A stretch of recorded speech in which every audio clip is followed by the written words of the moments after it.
BFM Business, le focus de Tech & Co.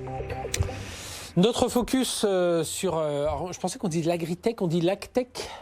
Ça dépend, il y a deux écoles. Voilà. L'école française est un peu plus agritech, l'école internationale est un peu plus agtech. Voilà, on va parler de l'agtech. Alors, avec Florian Breton, bonsoir. Bonsoir. Vous êtes président de la Ferme Digitale, qui est une association qui regroupe justement ces agtech. Il y en a combien On a une quarantaine de membres aujourd'hui, dont un peu plus de 30 startups, le reste étant des amis partenaires de la Ferme Digitale. Et puis vous êtes aussi CEO de Mimosa. Là, c'est une fintech qui va... Mimosa avec un S, hein, si on Non, Mimosa avec deux I. Avec deux I, oui c'est ça. Je savais bien qu'il y avait... Vous voyez, je l'ai mal écrit. Donc Mimosa avec deux I mais sans S, une fintech est donc spécialisée dans ce domaine de l'agtech. Et bien entendu, on va vous découvrir, parce que c'est le salon, si on vous reçoit aussi ce soir, c'est le salon de l'agriculture qui a lieu là, du 22 février au 1er mars à Paris. Et avec nous, Éric Guéméné, bonsoir. Bonsoir. Vous êtes responsable vente France chez 365 FarmNet, c'est une plateforme qui accompagne justement la transformation numérique des agriculteurs. D'ailleurs, je vais démarrer avec vous. Ils en sont où ces agriculteurs? Ça y est, faut pas attendre 3 générations avant qu'ils passent. Non, ils sont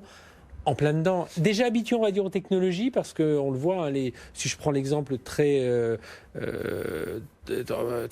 grossier, le premier exemple qui vient en tête, c'est les tracteurs avec tous ces écrans. Donc ils sont déjà dans ces technologies, mais voilà, il faut leur faire passer le palier suivant. Exactement. Il y a deux niveaux en fait dans l'approche en fait du numérique pour l'agriculture. Il y a effectivement tous ces machines qui sont aujourd'hui connectées, qui ont été connectées il y a maintenant une dizaine ou une quinzaine d'années, que ce soit les tracteurs ou que ce soit dans la partie on va dire bovin lait. Et effectivement de l'autre côté, il y a l'équipement, on va dire, des agriculteurs eux-mêmes. Donc le smartphone, 80% des agriculteurs ont un smartphone. Et l'acquisition, par contre, la façon d'aller vers ce numérique, c'est pas facile pour tout le monde malgré tout. Il y a beaucoup d'informations, beaucoup en fait de formations encore à apporter aux agriculteurs. Oui, puis on a peur de se perdre dans les investissements. C'est ça, exactement. Si je mets 10 000 euros là, est-ce que ça vaut le coup? Est-ce que je partage? On va parler des drones aussi. C'est ça. Il y a un coût important en fait dans la technologie. En fait, et c'est pas évident pour tout le monde encore de se rendre compte de la valeur ajoutée de la technologie. On est certain d'une chose, la donnée a son importance, la captation en fait de l'ensemble des informations au sein de l'exploitation va avoir son importance parce qu'on va pouvoir piloter mieux, être plus efficace, être plus transparent.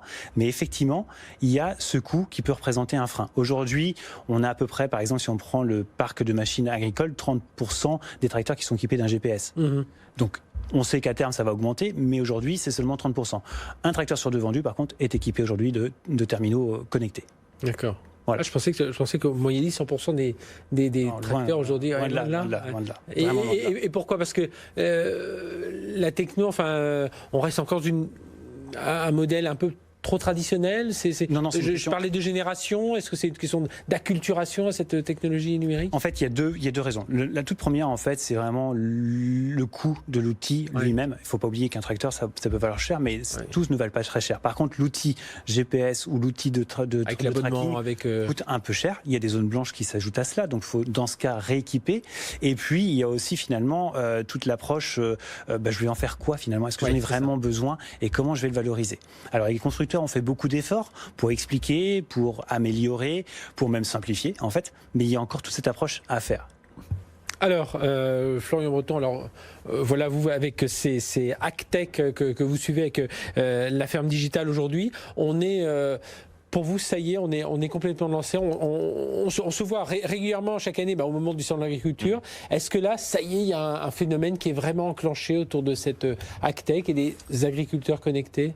Ou alors ce qu'on est maintenant je vais apporter aussi un petit complément d'information. Est-ce que c'est générationnel finalement l'utilisation du numérique et du digital? Oui, certainement, mais c'est lié aussi au fait que les territoires français étaient encore il y a 5-7 ans assez peu connectés. Donc l'ère du digital, et les zones blanches, on vient d'en parler, la connexion vraiment du monde rural, de nos provinces et de nos territoires est arrivée un petit peu tardivement, ce qui fait que l'agriculture et notamment aussi les nouvelles générations d'agriculteurs commencent à vraiment s'emparer des outils numériques. C'est aujourd'hui la catégorie socio-professionnelle la plus connectée en France. 90% des agriculteurs sont connectés à Internet et donc désormais ils s'emparent aussi de ces sujets-là et des enjeux agtech. Et je rappelle au passage aussi qu'un tiers des agriculteurs partiront à la retraite dans les 3 prochaines années. Il y a un vrai renouvellement des générations, malheureusement pas encore suffisant en France, mais qui s'opère et qui aujourd'hui est demandeur d'outils numériques pour mieux piloter leur exploitation. En plus, c'est un outil numérique qui peut venir évidemment en amont, pour mieux connaître. La santé des sols, le stress hydrique, anticiper les aléas climatiques. Et puis aujourd'hui, si on va En plus, on parle beaucoup de circuits courts, on va vers le consommateur, c'est la transparence aussi. Ça c'est quelque chose aussi. Et là, rien de mieux que le digital, que les data pour apporter cette transparence. Exactement. C'est-à-dire que nous, aujourd'hui, à la ferme digitale, on a, comme on le disait tout à l'heure, une quarantaine de membres qui balayent un petit peu à la fois toutes les filières agricoles en France et également aquacoles. Je rappelle aussi qu'on a une start-up qui s'appelle Poiscaille qui distribue des produits issus de la mer en ligne, mais également donc plein de verticaux comme une place de marché, une sorte d'Amazon qui s'appelle l'agriconomie, qui permet aux exploitations justement d'acheter tout ce dont ils ont besoin en ligne, en passant par le financement, la distribution alimentaire et la traçabilité, comme vous l'évoquiez, notamment avec une start-up qui s'appelle Connecting Food et qui fait figure aujourd'hui en France de leader extrêmement prometteur, accompagné par IBM, cité par Bruno Le Maire notamment, comme une start-up révolutionnaire sur le sujet de la traçabilité alimentaire entre l'exploitation et le consommateur, en passant par l'industriel transformateur. Il y a beaucoup de levées de fonds dans le domaine de l'agtech aujourd'hui. Alors c'est pour ça que je nuançais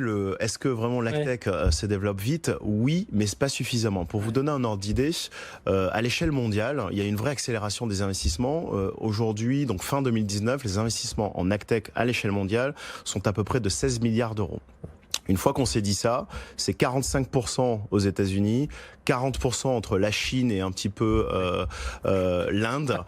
10% en Europe et 2% en France. Je pense qu'aujourd'hui, la France, en tant que première puissance européenne agricole et l'Europe étant la première puissance mondiale agricole, nous avons, en tant que Français et Européens, apporté une voix plus ambitieuse, notamment sur les sujets de transition agricole et agroécologique, par l'apport du numérique et des outils que nous pilotons aujourd'hui à la tête de nos sociétés. Et Éric Guéméné, ça veut dire que c'est le message qu'il faut faire passer, que vous essayez de faire passer auprès des agriculteurs, c'est oui, ces technologies, ça a un coût. Alors comme vous disiez tout à l'heure, il faut comprendre qu'est-ce qu'on va faire avec ces données. Mais aujourd'hui, parce qu'il y a de la transparence, parce qu'on ne va pas rentrer dans tous ces débats, mais de qualité du blé, de qualité dans les cultures, de qualité de ce qu'on donne à manger aussi aux animaux, de suivi de ces animaux, tout ça, meilleure la qualité sera, et qu'on pourra mieux contrôler avec la data, meilleur le produit sera, et puis voilà, ensuite, en fait, les bénéfices. Le nouveau challenge de l'agriculture numérique et donc des prestataires numériques, ça va être d'apporter des solutions qui sont moins chères. Pendant longtemps, on a développé des logiciels qui étaient installés en dur sur une machine ou sur un PC. Aujourd'hui, comme vous le faites avec la ferme digitale, ça va être d'apporter des solutions beaucoup plus faciles. Tout le monde a son téléphone portable. Quand on prend la solution, que ce soit la mienne, 365 FarmNet ou bien une autre de votre groupe, eh bien on va trouver des solutions à pas très cher, voire même gratuites au démarrage, en freemium. Et donc finalement, l'agriculteur, lui, va pouvoir commencer à utiliser cette application directement, commencer une traçabilité qui était pendant longtemps juste une contrainte. C'est-à-dire qu'il fallait répondre à la réglementation européenne, répondre aux normes environnementales, qui était une contrainte pour l'agriculteur, même si elle était nécessaire, et transformer cette contrainte en opportunité. Et dire voilà, puisque je fais de l'enregistrement quotidien, eh bien, je peux aussi le mettre en relation avec mon client final, qui est le consommateur. Et donc c'est vrai que cette valeur, c'est finalement rendre à l'agriculteur l'ensemble de sa valeur, non seulement en tant que producteur, mais aussi en tant que traçabilité et finalement apporteur de l'alimentation pour la société.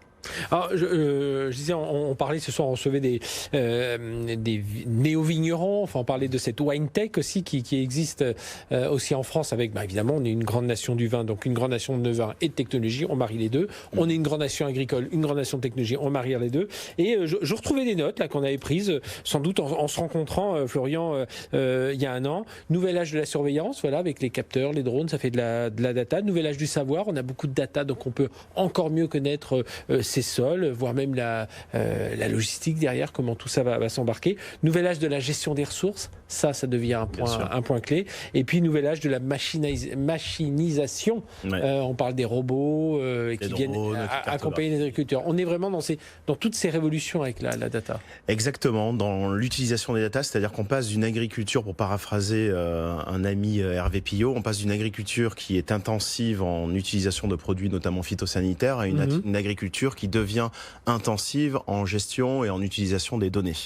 Mais tout ceci au service de quoi? Finalement, il y a un enjeu de productivité, en effet, pour répondre à un défi économique de compétitivité des exploitations, notamment en France, mais aussi pour répondre aux défis du changement climatique et des enjeux environnementaux. Je rappelle juste qu'en 30 ans, la population mondiale a augmenté de 2 milliards d'individus et que chaque jour, d'ici à 2050, ce sont plus de 250 000 personnes que notre planète devra nourrir.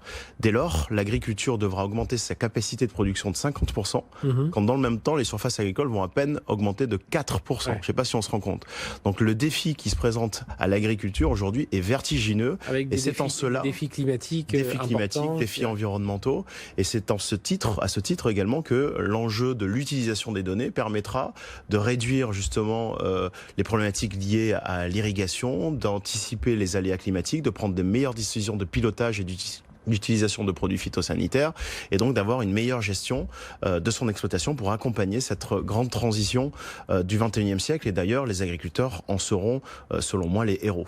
Et vous êtes d'accord, j'imagine, avec ce dit Éric Guéméné, il faut y aller, quoi. Il faut, même si c'est avec du freemium au départ, allez-y, lancez-vous, et puis vous allez voir que au bout du compte, on commence à s'y habituer, et puis un jour, on ne pourra plus s'en passer. Bien sûr, et on le voit, je pense que tu le vois aussi, que quand l'usage commence à bien opérer, le challenge, c'est vraiment de s'y mettre, quoi. Une fois qu'on y est, on identifie tout de suite les vertus apportées par les solutions numériques aujourd'hui de l'agtech et plus largement aussi de la ferme digitale et toutes ces solutions. Que ce soit encore sur le pilotage d'exploitation, la distribution, le financement, les approvisionnements, la cartographie des parcelles, vraiment pour caresser un petit peu tous les enjeux. En plus, on sait que c'est un domaine communautaire, enfin voilà, il y a beaucoup de partage et tout ça. On sait qu'aujourd'hui, le numérique, pour avancer, il faut partager, hein. Les grandes entreprises, elles discutent entre elles, les agriculteurs doivent davantage discuter entre eux, partager aussi, ils le font déjà, ils se louent entre eux des gros matériels. Je parlais des drones tout à l'heure, aujourd'hui c'est ce genre de choses, ça peut être des coûts aussi partagés, enfin ça c'est quelque chose... Exactement, il y a notamment des innovations en France qui se sont lancées, qui ont réinventé un tout petit peu le système des CUMA.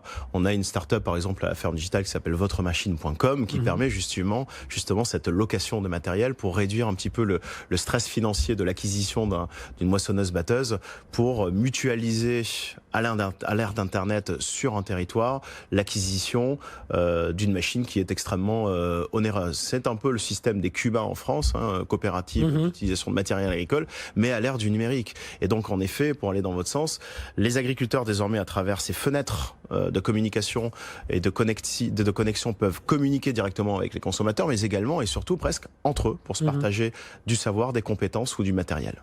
Et bien on va continuer à parler de tout ça, on va marquer une courte pause et on va retrouver nos invités. Vous savez, du 22 février au 1er mars, si vous êtes dans la région parisienne, bien vous pouvez visiter, on dit toujours, la plus grande ferme de France. C'est l'occasion, et pour, comme toujours, les petits Parisiens, mais aussi les grands, de découvrir, d'aller à la rencontre des terroirs. Hein. Souvent, on ne prend pas assez le temps quand on va visiter la France d'aller voir ses agriculteurs. Eh bien, ils viennent ici, à Paris, dans une grande agglomération. 22 février, 1er mars, c'est justement l'occasion de parler de ces technologies. Allez, restez avec nous sur BFM Business. On est encore ensemble pendant 3 quarts d'heure. BFM Business présente Tech & Co, le grand live du numérique avec Frédéric Simotel. Les grands enjeux de l'agtech, l'agritech pour les Français, l'agtech si on part internationaux, oui c'est l'agriculture et la technologie évidemment, vous l'avez compris, on est un grand pays d'agriculture, on est un grand pays de technologie, donc on marie les deux et on arrive à l'agtech. Et avec nous pour en parler, Éric Guéméné donc de 365 FarmNet qui accompagne justement la transformation numérique de ces agriculteurs, et puis Florian Breton, président de la ferme digitale, on va revenir dans un instant, une association d'agtech, une quarantaine d'agtech et CEO de Mimosa 2i, voilà, une fintech aussi autour de ces projets. Salon international de l'agriculture, c'est du 22 février au 1er mars. La ferme digitale, c'est de plus en plus grand, là. C'est de plus en plus grand, exactement. On va souffler notre 4e bougie cette année. Donc on s'est lancé il y a 4 ans. À l'époque, on était 5. Le constat était assez évident. On était encore trop petits, trop jeunes, avec trop peu de moyens pour exister de manière individuelle. Pour ça, on se rencontrait régulièrement sur des salons agricoles et on a décidé de créer cette association, ce collectif, cet écosystème pour porter l'ambition de l'innovation agricole made in France. Alors pour ce faire, on est présent au salon de l'agriculture. Bien évidemment, cette année, c'est près de 300 mètres carrés et une trentaine de startups qui vont justement exposer pour présenter. Et puis on le dit encore, hein, il y a ceux qui travaillent sur la data, il y a ceux qui travaillent sur le produit lui-même, il y a ceux qui travaillent sur les drones, les robots. Enfin voilà, il y a vraiment tout un éventail d'innovations qui touche vraiment aux problématiques du monde agricole. Et puis un deuxième événement qui est plutôt le 2 juin, qui s'appelle le LF Day, qu'on réalise chaque année au CESE et qui regroupe plus de 1500 personnes justement pour porter porter aussi, pour faire de la France un vrai berceau européen d'innovation agricole. Alors, un sujet, quand on parle d'innovation, quand on parle de digital, c'est la formation. J'imagine que vous participez tous les deux à acculturer ces agriculteurs, à les former. Il y a peut-être un souci. Tout à l'heure, on parlait de cybersécurité. On en parle. Il y a un souci quand on descend un peu plus dans les plus jeunes générations. On les acculture pas assez au numérique, selon vous, Éric Guéméné ? Je pense effectivement qu'il est important dans les écoles d'agriculture et au sens général du terme d'informer les élèves à cette révolution numérique, non seulement celle qu'ils ont dans la poche, mais aussi celle qu'ils vont avoir dans leur exploitation ou qui vont à un moment ou à un autre déjà, côtoyer. Ça, le métier plus sexy encore. Hein. En plus, déjà, franchement, ça donne envie.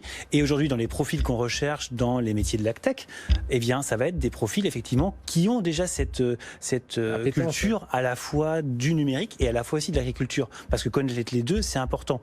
Dans vos sociétés, dans notre société, ils viennent de l'agriculture. Et donc, ils connaissent le numérique aussi. Et ça, c'est quelque chose d'important pour pouvoir passer le message. Donc, il y a des démarches intéressantes qui sont mises en place en France. C'est vrai que la dynamique LF-Day, en l'occurrence, et la dynamique de la ferme digitale, permet d'informer. Il faut aller encore plus loin. Et je pense que là, par contre, c'est au niveau du ministère ou de l'État, en fait, de promouvoir, en fait, cette numérisation du métier dans le cursus scolaire. Surtout qu'il y a un créneau aujourd'hui, on le voit au niveau du consommateur qui avance, enfin s'en fichait un peu, il y avait que certains qui regardaient, ils veulent du bio, ils veulent du... Mais aujourd'hui, ça y est, on a compris un peu l'histoire du débat avec le bio, mais les gens veulent savoir davantage d'où vient leur produit. C'est pas par hasard que Yuka a réussi même auprès du groupement des mousquetaires à leur faire changer certaines recettes. Voilà, les gens veulent davantage de contact, presque aller jusqu'à... Je crois qu'avec les étiquettes via la blockchain, les étiquettes que propose Carrefour avec des poulets fermiers, on peut jusqu'à aller voir une vidéo d'un agriculteur qui a élevé ce poulet. Exactement. Donc c'est-à-dire que l'enjeu, il se situe non seulement dans la production, c'est-à-dire que c'est vraiment cette traçabilité, mais ça va être aussi effectivement ces fameux circuits courts qui arrivent. Donc là, pour le coup, vous avez des solutions aussi à la ferme digitale, et c'est non seulement s'informer et être, on va dire, éduqué à l'utilisation du numérique dans l'exploitation, mais aussi à réduire en fait le délai entre l'agriculteur et le consommateur au travers d'un circuit court, donc savoir comment utiliser ces applications, et puis savoir comment ensuite commercialiser ces produits le cas échéant. Mimosa, avec 2i, donc FinTech, dans ce domaine. Alors là, quels sont les projets sur lesquels vous travaillez en ce moment, Florian Breton ?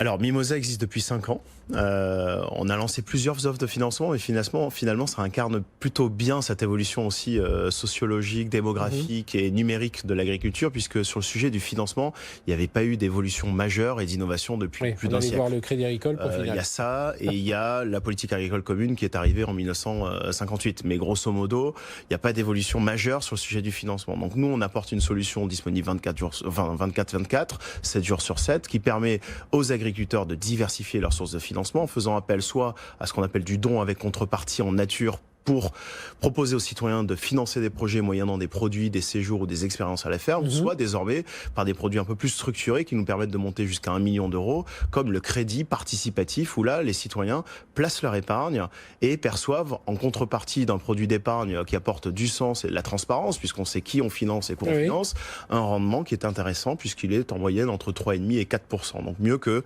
l'épargne dite réglementée. Et donc c'est assez révolutionnaire. En plus à un projet, exactement, et ça répond aussi à la tendance sociétale que vous affirmiez il y a quelques minutes sur le sujet de la traçabilité et de l'alimentation. C'est vrai qu'après 2-3 générations de déconnexion avec le monde agricole, parce que je le rappelle qu'au début du XXe siècle, on était beaucoup à travailler en France dans le secteur agricole, désormais, il y a une certaine forme d'opacité et d'incompréhension entre deux mondes que sont les consommateurs et les agriculteurs qui, pour autant, se donnent rendez-vous 3 fois par jour.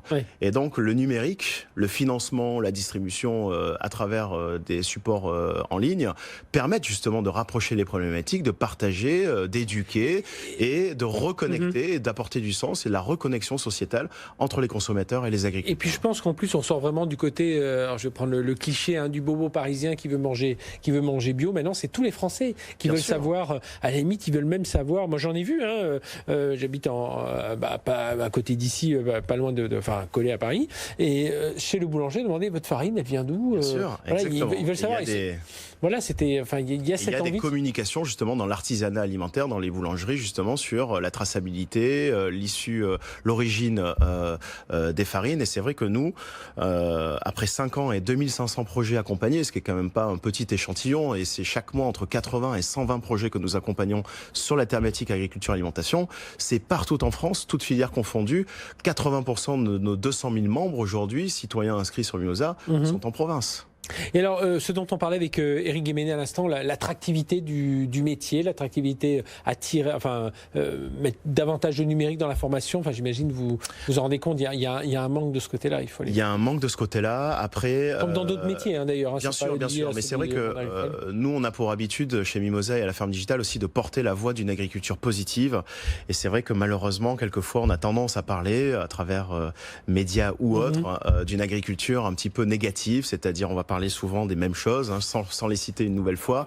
Alors que c'est un métier qui aujourd'hui, c'est vrai que les agriculteurs c'est un secteur et un métier qui est en pleine transition et évolution et bouleversement. Il y a une crise conjoncturelle qui traverse cette thématique, mais pour autant, c'est un métier qui évolue. C'est un modèle économique qui évolue, puisqu'aujourd'hui, ils sont encore trop dépendants de la seule production alimentaire. Demain, ils seront aussi stockeurs de carbone, producteurs de biodiversité, producteurs d'énergie renouvelable, et leur modèle économique va aussi se diversifier et ils seront justement rémunérés à la hauteur de toutes les externalités positives qu'ils produisent pour la France et pour la planète. Davantage de communication aussi, Florian Breton. Je me souviens, alors, au départ c'était parti comme un fake news il y a quelques années, c'était des QR codes sur des vaches. En fait, c'était totalement fake news. Et puis finalement, je crois que quelqu'un a fini par le faire en disant mais finalement, ça va attirer les gens vers mon exploitation. Il y a ça aussi. Le digital, ça peut servir aussi à mieux communiquer au-delà de la chambre d'hôte à la ferme. C'est absolument nécessaire, effectivement. Le numérique, c'est les réseaux sociaux déjà. Et aujourd'hui, beaucoup d'agriculteurs sont sur les réseaux sociaux. Et effectivement, cette blockchain, on a parlé de la blockchain, il y a eu au CES en l'occurrence un dîner qui a été fait, qui a été totalement tracé par la blockchain. Donc ça veut dire qu'effectivement on est capable de pouvoir répondre à ces attentes. Et cette transparence, elle a 2 avantages. Elle va permettre de répondre effectivement aux consommateurs, et elle va surtout permettre aussi encore une fois, de montrer à quel point le métier d'agriculteur, c'est pas juste en fait un métier caché, qui ne communique pas, c'est un métier qui est ouvert, qui est finalement très intéressant et qui apporte quelque chose à la société. On l'a bien dit, la biodiversité, la différenciation, l'alimentation, tout ça, ce sont des choses qui sont nécessaires et qui vont être qu'il faut communiquer auprès de l'ensemble de la société, véritablement. Donc, il faut numériser, pas par plaisir, mais juste parce qu'en fait, quelque part, il y a besoin de montrer à quel point l'agriculture est quelque chose qui peut apporter à la société. Et j'imagine, alors non pas que l'agriculteur aujourd'hui, quand tu cultives, il n'y pense pas, mais la satisfaction utilisateur, l'expérience client, c'est ça aussi qu'il faut inculquer comme état d'esprit auprès des agriculteurs. Parce qu'évidemment, ils cherchent à faire le meilleur produit, etc., au meilleur coût aussi pour eux, mais on n'arrête pas d'en parler ici quand on parle de retail, quand on parle dans tout un tas de choses de l'expérience client, et c'est ça aussi qu'il faut travailler avec les agriculteurs pour justement amener le produit jusqu'au client, la personnalisation, c'est des mots qui doivent arriver dans leur vocabulaire. Exactement, et puis il y a une double expérience client pour les plateformes comme la nôtre qui ont à la fois des agriculteurs et des consommateurs à travailler,